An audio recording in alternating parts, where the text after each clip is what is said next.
My name is Sam Vaknin. I'm the author of Malignant Self-Love, Narcissism Revisited. Most spree shooters are loners. They are either schizoid with deficient interpersonal skills, or paranoid, or even paranoid schizophrenic, psychotic, and delusional. The dysfunction of spree shooters is all-pervasive.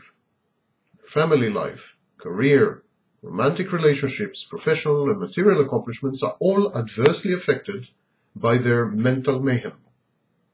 Spree shooters feel excluded and shunned, and are profoundly ashamed of and frustrated with their inadequacies, and with their sadistic, self-destructive, suicidal, and self-defeating inner judge.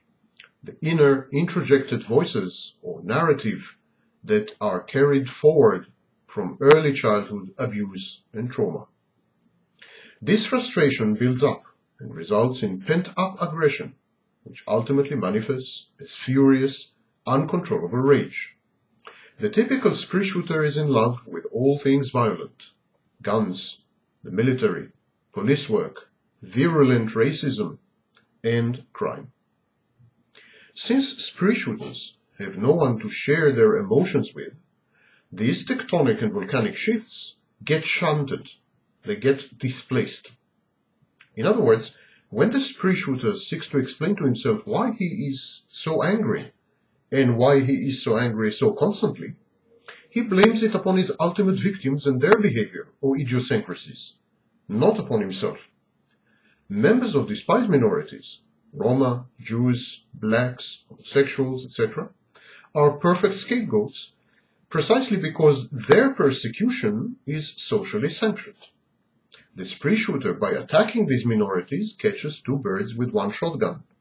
For the first time in his life, he feels that he belongs, that his conduct is socially acceptable and peer condoned, and he vents his fury on easy, vulnerable, and essentially risk-free targets.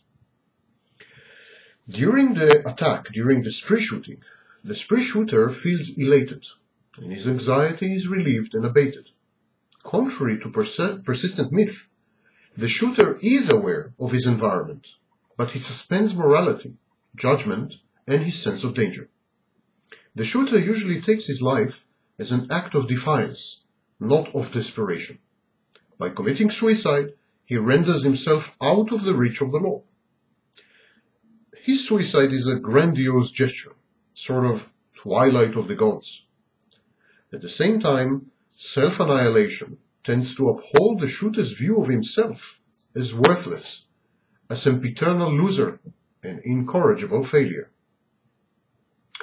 The timing of the spree shooting is usually determined by a life crisis: losing one's job, divorce, incarceration, personal bankruptcy, the death of a loved one or a significant other. The spree shooter often hits rock bottom before he erupts.